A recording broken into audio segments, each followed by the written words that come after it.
sa mga miyembro ng gabinete ni Pangulong Bongbong Marcos. Alinsunod po yan sa utos mismo ng Pangulo. Ayon sa palasyo, tila nakikita raw ng Pangulo na hindi kontento ang taong bayan sa serbisyo ng gobyerno. Nasa frontline ng balitang yan si Maricel Halili. The honorable members of the cabinet. Teka, may laman pa ba yung kabinete ko? Who am I? Parang joke lang. Nag-joke si sir. File mo lahat ng committee report, lahat ng mga batas na hindi nyo na ipasa, i-refile nyo ulit lahat yun. Kahit nga napasa nyo na intergrading, hindi na pirmahan ng presidente, bumalik sa inyo, babalik ulit ninyo yun from scratch. Ganun ang sinasabi ng Senate rules, which is the part of the Constitution. So, anong dapat sundin? Impeachment rules ba? Ang problema, impeachment rules emanate from the Senate rules. And the Senate rules emanate from the Constitution. Bakit ko nasasabi yun? Ako po author ng impeachment rules. About impeachment, kasi be honest about it, no? Noon, sinasabi ko na, an impeachment trial is really divisive. Talagang it will create division among us. Kasi it's more, yes, it's legal, both legal, but it's more political. Yes. Good morning mga kasama. Nandito na naman si Kuya Goods nagbabalik. At syempre, kung di ka pa nakasubscribe sa ating channel, pa-subscribe na lang po at hit mo na rin yung bell para lagi kang updated sa ating mga video. Pinag-courtesy call ang lahat ng miyembro ng gabinete. Nako po, mukhang pahiya si Bungit-ngit sa resignation. Kinumpara kay Duterte pero may mali pa rin. Yan ang title. Ano kaya ang bago? Meron ba kayong nalalaman na bago? Isang malaking insulto. Ex-defense chief ni Marcos Jr. issue, pinagkasundo ang mga Duterte, itigil ang pagkukunwari. Ano ito? Bakit may ganitong mga title? Gusto nyo makita? Mamaya ho. Abangan natin yan. At Senado, magtitipo na bilang impeachment court. Nako po, eto na. Wala silang tigil talaga. Talagang tinuloy. Siguro, kasi po na naman tayo mga kasama. Isang malaking parang ano ba tawag doon? Isang malaki na namang palabas, no? Yung pagtitipo na yan. Alamin natin yan mamaya kung ano ba talaga ang tunay sa hindi tunay. Baka mamaya kasi ibang klase na naman. Ibang klase na naman ang maging resulta. Pero eto, nakalike ka na ba? O like nyo muna yung video mga kasama at share. Samahan mo na subscribe at i-bell all nyo po para nakakatanggap kayo ng notification. Ito na, ipasok na natin. Hambing naman ngayon ng mga loyalista at kakamping itong si BBM, dating Pangulong Duterte. Ibinalita kasi ng News 5 na ang dating Pangulong Duterte ay nag-order din daw ng courtesy resignation sa kanyang mga previous appointee. Pero itinama ito ni Sas Rogando Sasot. Ano yun? Magkaiba sila. Ang dating Pangulong Duterte kasi ginawa ang courtesy resignation within first month ng kanyang presidency. Yun? Pero itong si BBM, ginawa niya lamang ito 3 taon na ng kanyang termino. Hayan pa nga nakasulat noong August 22, 2016. Kung ating babasahin sa bisa ng Memorandum Circular No. 04 na nilagdaan ni dating Executive Secretary Salvador Medialdea noong August 22, 2016. Pinagsumite rin ni dating Pangulong Rodrigo Duterte ng courtesy resignation ang ilan sa itinalagas sa ilalim ng kanyang administrasyon. News 5, what a desperate attempt. Duterte's order for courtesy resignation of previous appointees is not comparable to what BBM is doing. Duterte did it within the first month of his presidency. BBM is doing this on his 3rd year. So anong ginawa niya? Within 3 years. Di niya alam kung sinong di nagpe-perform? Bakit? Ano bang... Baka naman... nakaipon na. Sabi ni Aling Lolita. Tapos, kunyari, sige, ano muna tayo, magdadrama muna tayo, Kunwari, courtesy call resignation kayo. Anak ng bugi. Ganun ba yun? Yan sabi ni Aling, Ano ang pag-uusap dito? Kayo ba, naniniwala kayo mga kasama na itong palabas na to ay makatotohanan, makabuluhan? Ano sa tansya nyo? Kasi mahirap. 'Di ba? Mahirap ito. Lalong-lalo na wala ka nang kakampi sa alkansya, wala ka pang kakamping gabinete, paano? Pag sumunod na hakbang na mga, alam nyo na, wait, there's more. Wala ka nang kakampi. Natansya nyo mga kasama. Isa ba itong palabas? Para kunwari, meron siyang action na ginawa. Pero doon sa speech, merong speech Parang ang saya pa niya Tawa siya ng tawa Tuloy natin to. Ginagawa niya para hindi niya malaman ang performance ng mga appointees niya. Walang nagre-report, no supervision. Yun. Ang daming drama ng courtesy resignation request ni BBM ng kanyang mga cabinet officials. Babe, kung may gusto kang sibakin, just tell them. Hindi yung paikot-ikot. Ang dami mong time, ha? This is how a boss traditionally fires someone. Call X into your office. Tell them that they have to go. It's efficient. No drama. Just professional. Pero dahil marami kang time, gusto mo nang palabas. Pag-resign lahat. Then pipili ka ng reinstate. Some people love wasting time. Totoo naman na maraming incompetent na cabinet secretaries. Pero ang tingin ko, hindi sila ang major na dahilan bakit palpak ang admin. Tama. Si Martin ang number 1 na dapat alisin. Natumbok mo, brother. Yun talaga ang problema. Kaya nagkakaletse-letse, nagkakawindang-windang ang pamamahala. Hindi natin alam kung talagang in good terms sila o talagang hawak lang talaga siya sa leeg. Bakit? Hindi natin alam yan. Yan ang aalamin natin. At saka, eto mas maganda yung pakinggan ito mga kasama. Ito lahat ng miyembro ng gabinete pinagbibitaw. Bakit nga? Anong rason? Bakit ang malaking big question mark Pwede ka magpabitaw, siguro kung alam mo nang sobra na yung walang nagagawa, 'di ba? Inutil daw sabi sa interview ni Sir wag na natin bagitin. Yung ganun, yung mga ganung bagay. Pwede mo yung sibakin pero ito lahat nakakalula naman. Nakakapanibago naman. Ngayon mo lang nalaman na wala silang ginagawa. Ganun ba yun? Ayun ang tanong natin at tanong ng ating kababayan. Ito, alamin natin to para mas maganda. Kayo ang umintindi rito sa lahat-lahat dito. Courtesy resignation sa mga miyembro ng gabinete ni Pangulong Bongbong Marcos. Alinsunod po yan sa utos mismo ng Pangulo. Ayon sa palasyo, tila nakikita raw ng Pangulo na hindi kontento ang taong bayan sa serbisyo ng gobyerno. Nasa frontline ng balitang yan si Maricel Halili. The honorable members of the cabinet. Teka, may laman pa ba yung kabinete ko? Who am I? Parang joke lang. Nag-joke si Sir. Parang masaya yung mga gabinete. Ano kaya ito? Ulitin natin. Sa tansya nyo mga kasama. Cabinet? Teka, may laman pa ba yung kabinete ko? Who am I addressing now? Masasaya sila. Masasaya sila. Sa lahat ng mga pagbibitaw na nangyari, resignation, masaya. Pati yung mga nagbitiw, masaya rin. Mapapaisip ka dyan mga kasama. Mukhang palaisipan isang malaking big question mark ito. Tuloy natin. Sa kanyang talumpati kanina sa Malacanang, kasunod yan ang seryosong utos niya. Magsumite ng courtesy resignation ang lahat ng cabinet secretaries, heads ng agencies, presidential advisors at assistants. Sabi ng Pangulo, hindi ito business as usual. Panahon na raw para i-realign ang gobyerno sa inaasahan ng publiko mula sa kanila. Nauna na yang sinabi ni PBBM sa kanyang podcast kamakailan. Disappointed ang tao sa serbisyo ng gobyerno. Dapat nga talaga maging mas mabagsik talaga. Kasunod ng utos ng Pangulo, agad-agad nag-resign ang karamihan sa mga kalihim. As his people who he has handpicked to help him, we are duty-bound to follow that. We all serve at the pleasure of the President, and it is a privilege to serve our nation. We give him the full trust and confidence. So the same way he gives it to us, we just follow the leader. And lahat kami dapat mag-comply siya.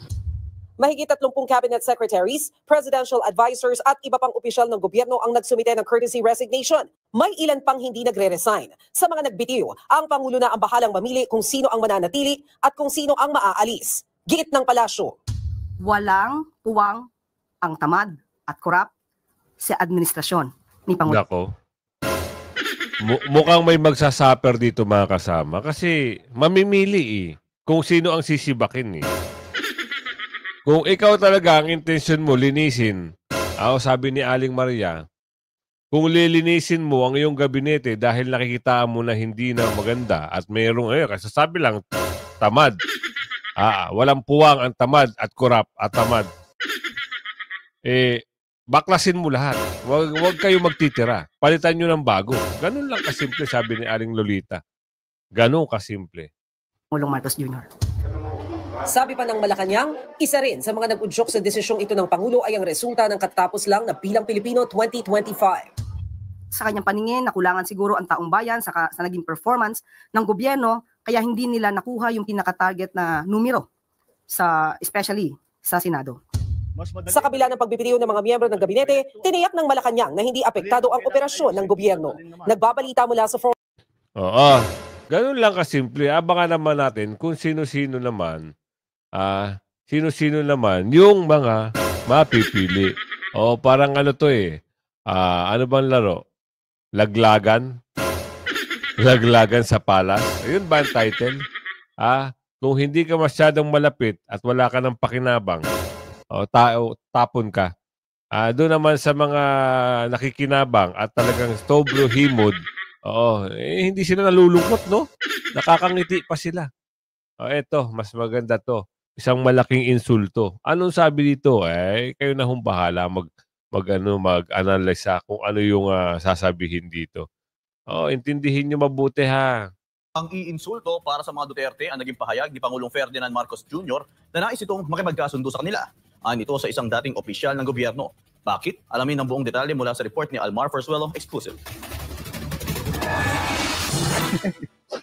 Patawa-tawa naman yun. Ito ang naging prangkang reaksyon ni dating National Defense Secretary Norberto Gonzales sa eksklusibong panayam ng SMNI News kaugnay ng pahayag ni Pangulong Ferdinand Marcos Jr. na nais nitong makipagsundo sa mga Duterte. Matatandang sinabi ni Marcos Jr. na ayaw na daw niya ng gulo at kaaway. Pero para kay Gonzales, insulto lamang ito sa mga Duterte. Paliwanag pa niya, bakit pa makikipagsundo si Marcos Jr. sa pamilya Duterte kung naipakulong na nito ang dating Pangulo at may nakaambang impeachment trial laban kay Vice President Sara Duterte. Para kay Gonzales, malinaw na isa itong anyo ng pambabasto sa pamilya. Huwag mo naman gawing tanga yung sabi mo, willing out. Pagkatapos, ipa-arrest yung tatay. I-impeach mo pa. Tapos sabihin, hindi, kasundo na lang tayo. Mahirap yan. Ika nga, inaapi mo na, huwag mo nang insultuhin pa. Kasi lalo lang magagalit yan. Dahil dito, payo ni Gonzales kay Pangulong Marcos Jr., itigil na ang pagkukunwari at huwag nang magbalat kayo at kunwari naghahangad ito ng pagkakaibigan. Lalo na kung ang kilos naman niya ay malinaw na salungat sa kanyang pinagsasabi. Kung may gagawin siya, tuloy niyo na. Huwag yung kunyari, friendly siya. Kung may gusto siya, may binabalak siya na para ibagsak yung kalaban niya. Yan. Linawin niya at ituloy niya. Wala pang opisyal na pahayag mula sa kampo ng mga Duterte, kaugnay sa panibagong pahayag ni Marcos Jr. Sabi nga ni BP Sara, tuloy nyo. Saka hindi ako yung taong nakikipag-areglo. Hindi ako yung taong nababayaran ng salapi. Yun, doon kayo matakot. Bakit? Malaki yung laman nun. Diba? Kaya kayo, sa panggigipit nyo sa mga Duterte, eto na, nagbabalik ka na lahat sa inyo.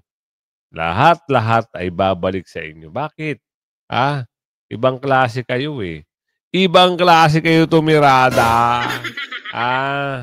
Ano yung gusto nyo? Pabagsakin dahil kayong gusto umupo o sino may gusto umupo dyan. Nakaalyado nyo. Kaso nga lang, ilan lang pumasok sa inyo. Kakapiranggot. Talagang kakapiraso lang. Halos si Ate Amy, si Ate Villar, pumunta sa kabila Diba? Ganun lang yung kasimple. Ano to? Senado magtitipon-tipon. Tignan natin yung pagtitipon nila dito. Pagtitipon-tipon para sa impeachment, talagang isusulong nila May date na Nang mapapagpulungan ng Kongreso ang opisyal na abiso ng Senado para paghandaan ang pag-convene bilang impeachment court na siyang lilitis kay Vice President Sara Duterte. Pero may tanong isang senator-elect pwede bang itawid sa 20th Congress ang impeachment complaint laban kay VP Sara na inihain sa mag-a-adjourn ng 19th Congress? Ang tugon ng mga mambabata sa report ni Mayan Corvera. Inabisuhan na ng Senado ang Kamara na magko-convene na sa June 3 bilang impeachment court na maglilitis kay Vice President Sara Duterte. Sa sulat ni Senate President Francis Escudero kay House Speaker Martin Romualdez na may petsang May 19, sinabi ni Escudero na alinsunod sa Rules of Procedures on Impeachment Trials, handa ang Senado sa June 2 alas 4 ng hapon na tanggapin ang panel of prosecutors ng Kamara. Sa pagbabalik ng sesyon, inaasahan niya ng mga senador na babasahin ng prosecution panel sa open session ng Senado ang 7 charges na nakapaloob sa Articles of Impeachment na isinampa laban sa Vice Presidente. Kinabukasan, alas 9 ng umaga, magkukonvene naman ang Senado bilang impeachment court para sa pag-i-issue ng mga summons at iba pang kaugnay na kautusan kung saan napadalhan na rin ng kopya si Vice President Sara Duterte. Pero dahil 2 linggo lang ang sesyon ng 19th Congress, sa July 13 na o 2 araw pagkatapos ng sona ng Pangulo, isasagawa ang impeachment trial sa ilalim na yan ng 20th Congress. Pero tanong ni Senator-elect at dating Senate President Vicente Soto, maaari nga bang ang 20th Congress na ang magpatuloy ng paglilitis? Sa Senate rules kasi anya kung saan kinuha ang rule sa impeachment, malinaw na nakasaad na anumang business o agenda sa ilalim ng 19th Congress. Dapat tapos na oras na mag-adjourn ang sesyon. Ito namang Senate rules, which emanates from the Constitution. Ang Senate emanates from the Constitution. Ang sinasabi ng Constitution din, oras na nag-adjourn CNDA ang Senado, lahat ng business doon patay. Kaya nga without pay. Narinig nyo. Sino ito? Si Tito Soto ito. Narinig nyo? Wala na. Tapos na impeachment na yan. Kaya kayo, tigilan nyo na yan. Hindi na-abante yan. Ito kaalyado ito ni Bongetnget. Pero naniniwala siya. Tapos na. Kung ano yung nangyari noong 19 Congress, pag bagong Congress na o bagong pasok ng Congress, kung ano yung mga transaksyon noon o kung ano man meron, wala na. Basura, trash, garbage, rubbish. Kaya kasi CNDA, Latin for without pay. No, dahil wala na. Lahat ng i-refile mo lahat ng committee report, lahat ng mga batas na hindi nyo na ipasa, i-refile nyo ulit lahat yun. Kahit nga napasa nyo na interreading, hindi na pirmahan ng presidente, bumalik sa inyo, babalik ulit ninyo yun from scratch. Ganun ang sinasabi ng Senate rules, which is a part of the Constitution. So, anong dapat sundin? Impeachment rules ba? Ang problema, impeachment rules emanate from the Senate rules. And the Senate rules emanate from the Constitution. Bakit ko nasasabi yun? Ako po author ng impeachment rules. Naalala niyo nung kay Justice Corona. Ako chairman ng Committee of Rules. Ng Committee on Rules ko. Yun yung sinulat ko na ginagamit namin as impeachment rules. So ngayon, alin dun? Dapat na raw ipaubaya sa 20th Congress ang debate hinggil dito, lalo't 2 linggo na lang ang nilalabi sa 19th Congress. Pero isaan niya itong justiciable issue kaya makabubuting idulog sa Korte Suprema. So ako tingin ko yung 20th Congress ang maganda mag-decide. Pwede, it's open kasi justiciable yung issue. So pwede dalhin sa Supreme Court. Pero kung walang nagpipetition, wala naman nagdadala, we leave it to the 20th Congress. Si Senator J.V. Ercito wala raw kinakampihan sa pagitan ni na Pangulong BBM at VP Sara pero hindi siya pabor sa impeachment trial. Malinaw naman kasi anya na politika ang motibo nito pero kailangan dinggin ng Senado. We have been given instructions so as much as possible not to talk about impeachment kasi be honest about it. Noon sinasabi ko na an impeachment trial is really divisive. Talagang it will create division among us. Kasi it's more, yes, it's legal. Both legal but it's more political. Nakita naman na natin yan noon pa and I would think yung sinabi ni Congressman Toby Tiaco, the campaign manager, nakita naman natin na naka-apekto talaga dito sa performance ng administration candidates. Apilan niya saan agad matapos ang paglilitis para makapag-move on at umaksyon na ang mga opisyal ng gobyerno sa mga totoong problema ng bansa. Infrastructure, railway, airports, energy, ang dami nating problema. And to be honest about this, na itong impeachment trial, itong early political bickerings, napaaga Parang sayang yung, ang ganda ng simula. Unity, ang ganda ng samahan ni President Bongbong Marcos, VP Sara, biggest margin ever. Ang ganda sana nung start. Nanghihinayang ako na yung foreign investments, ang ganda ng tingin sa atin. But now, all of that will be on hold because of what is happening. So, yun lang yung sa akin na kung we have to go to the process, that's our job. Tingin, maging impartial, pero sana maging matapos kaagad. Because we have to go back to work. May Corvera para... Tapusin nyo kaagad. Unang salang pa lang, basura na, ganun lang. Wala naman magsasaya lang na naman ng pondo mga kasama Tsaka doon sa nabanggit na napakaganda sana ng unit team, sino ba ang sumira ang tanong? Oo. Kung hindi ba naman koloko yan di ba, ubusin ba naman ang kaba ng bayan? Pagbintangan si BP Sara na nilustay ang kaba ng bayan. Kita mo? Ang layo-layo pa ng 2028. Sinimulan na kagad nila ng mga 2023. Bumanat na kagad sila. Di ba? Gayun lang. Ano naman, meron na namang hula, mga kasama. Ano kaya ito? Part 1 pa lang ito ng hula Pakinggan natin, mga kasama. Ang title dito, Part 1, Tarot Reading, PR de Sara Pulong Baste. Naku, ano kaya ito? Tignan natin panoorin natin. Kukuha po ako dito. Kakalat ko po yan. Pamilya Duterte mula sa ama hanggang sa mga anak. Gano'n rin kung ano pa yung nakikita sa politika at sa buhay nila. Ayan. Kukuha po ako. Mini, mo. Ayan. Kung makikita nyo po ito, ayan na naman po tayo dun sa baliktad at saka hindi. Tandaan nyo po, ang psychic kay baliktad kaya ano mababasa po. Ayan. Nakikita nyo po ito.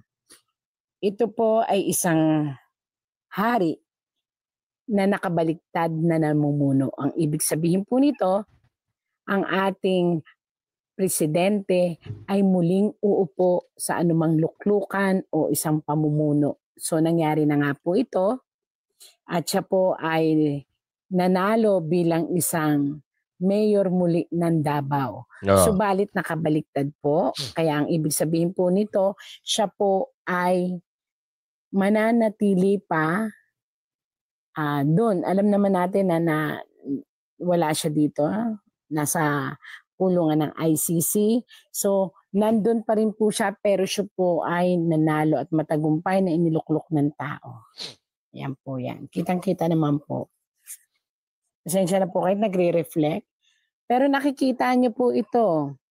Isang lalaki nabubunuin. Isang lalaki nabubunuin at gagampanan ang kakulangan ng presensya ng lalaki nito. So ibig sabihin po, may isang lalaki sa pamilya ng Duterte, ayan, na magre-represent sa kanya o gaganap. Ayan, yung mga, ang ibig sabihin po niyan, yung mga kahoy-kahoy na yan, yan po yung igagather niya at itutulong niya para po ang kakulangan ng presensya ng ating mayor ng Davao ay magampanan ng isa ring, kaya po siya nakapula, siya po ay anak. So, maaring, sino ba ngayon ang nanalong vice? Di po ba si Sebastian o si Baste? Yan. Kitang-kita po. Kadugo, tapos ang daming mga plano. Lahat po ng inumpisahan ng ama ay gagawain ng anak. May mga bagay lang po na pagka-clarify dito na ipapakita nila pa rin ang masigasig nilang pagpupromote tungkol sa drugs on war. Yun po ang nakalagay dito. Kasi po yun talaga ang talagang main objective nila is to make peace para makilala daw ang sambayanan na isang lahat ng tao makakagala na maayos. Sayang maganda yung proklamasyon nila. Maganda yung kanilang adikain. Sana'y tanggapin ito ng madlang people o lalo na ng mga taga Davao kasi wala nga yung father so yung anak ang magre-represent. Kitang-kita sa tarot. Pasensya na po at talagang nagre-reflect. Nakita nyo naman po ito. Ito ay isang babae na nakaupo, subalit nalulungkot. Ang ibig sabihin po nito, ito naman po ay ang asawa o yung sinasabing partner. Ibig sabihin po nito, ang pamilyang Duterte o ang ating si father na tawagin ay Tatay Digong. Kahit na po sabihin pa natin open naman po ang kanilang buhay. Kahit sabihin pa po natin na siya ay nagkaroon ng ibang pamilya at may una siyang pamilya in a Muslim way, ibig sabihin po nito, intact ang pamilya, magkakatulungan. Actually po, tutulong ang isang may edad na babae. So, maaaring ito ay mother ni Baste, na asawa ng ating dating presidente, upang magkaroon siya ng mga proyektong pangkababaihan. So, gagawa sila ng isang proyekto na talagang itutulong nila sa mga tao in the absence of her husband. Ayan, ang ganda. Ang ganda po yung nakikita ng tarot. Ako po yung nagbabasa lang, ha. Yun po ay yung babaeng asawa. So, mother ni Baste or ano. Wow. Ano ito? Ito'y hubot-hubad. Ibig sabihin ay mag-uumpisa ulit sa umpisa ang mga sitwasyon. Ito naman po ay senyales ng politika. Ibig sabihin po nito, talagang gaganap ang mga Duterte. Yun. Hindi para maghiganti, kung hindi para umpisahan muli ang sinimulan ng kanilang ama na pagpapaganda ng Davao. Sana no, hindi lang Davao, sana lahat. Pero syempre, it's up to the government. Ayan. Yung maraming naniniwala na maganda ang Davao dahil sa mga Duterte. Sana lahat. Oo. Nung nanungkulan si Tatay Digong, di ba gano'n naman? Oo. In fairness, talagang tumahimik, naging maayos, maraming takot. Yun ang good leadership. Yun ang sabik ang taong bayan na maibalik yung ganung bagay. Hindi natin alam doon sa mga tao na takot, sila yung may gumagawa ng mga hindi maganda sa bayan. Tuloy natin to. Maganda po, maganda ito. Hubot-hubad silang gaganap muli sa Davao upang umpisahan ang sinimulan ng ama. At ang masakit nito, medyo matatagalan talaga po ang nakita ko dito sa tarot kaya hubot-hubad. Matatagalan po talaga sigurong magkaroon ng present ulit ang ating mayor.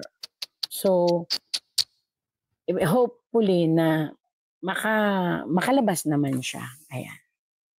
Para yung hubot-hubad ay biglang hindi naman maging parang napakahirap para sa mga beginner ulit. Kasi iba pa rin yung the father. Wow. Nakita niyo po ba itong fight? Ito po ay si tatay. Mismo ang ating dating presidente po ay lalaban mula sa kanyang kalusugan. Yun. Dahil po ang kanyang dugo ay talagang hindi maganda. Ang up and down ng kanyang diabetic. And hopefully gumaling siya. Pero I rather na mas safe muna siya sa ICC or safe muna siya doon. Yun po ang masasabi ko na sinabi ng tarot. Mas maganda po na mas safe muna siya doon. Although mas kung tutuusin, mas maganda na siya ay makabalik na.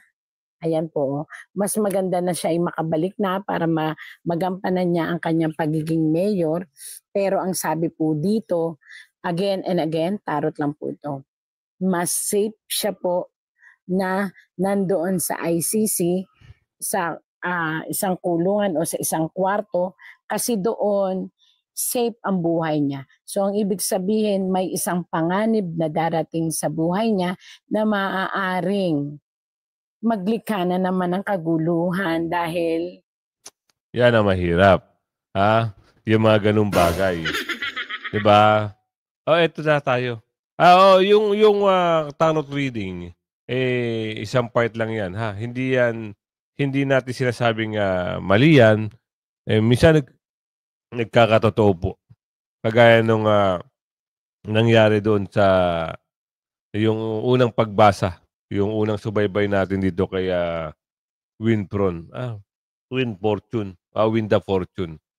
At ibang klase, minsan talaga pag ang tadhana talaga ang gumalaw. Talagang tuloy-tuloy, no? Ikaw na lang gagawa ng paraan para makaiwas ka. Pero ito nga, Pag-usapan natin, ano ba talaga ang gusto nila sa mga Duterte? Sila talaga ang gumagawa ng mga bagay na ikababagsak ng mga Duterte. Padala ba naman ng padala ba naman si Tatay Digong sa ibang bansa ito. Ano naman ito? Kayo ba ay maniniwala pa dito sa babaitan na ito? Naku. Tuloy natin 'to. Maiba ho kami dahil ang Senadohin nagpadala na ng sulat sa House of Representatives kaugnay po ng pag-usad ng impeachment trial against Vice President Sara at isa po kayo sa magiging miyembro ng prosecution panel. Anong take po ninyo? Well, yung June 2, kasi yung nakalagay doon sa sulat ni Senate President Escudero kay Speaker Romualdez, June 2, magkukonvene para basahin yung formal reading of the articles of impeachment from the prosecutors. And then sa June 3, mag-meet magkukonvene uli para mag-issue na ng summons doon sa official impeach, meaning the respondent, si VP Sara, requiring her to file a verified answer, saka kung ano pang mga ibang notices or orders na i-issue. In other words, hindi pa naman yan yung trial proper. So, siyempre maghahanda. Diyan pa lang, wala na. Tapusin na yan ng mga senador para wala nang pag-usapan. Kasi habang may hearing na yan, pera na naman ang taong bayan ang mawawala. Uubusin na naman ng mga magagaling at nagmamagaling. Kaya sabi ko sa inyo, kung umabot ka sa video na ito, sabihin mo kung saan ka. Kaya shoutout sa iyo, mega shoutout. At bibigyan ko kayo ng maganda-gandang mga reaction video. Hanggang sa muli, bye-bye!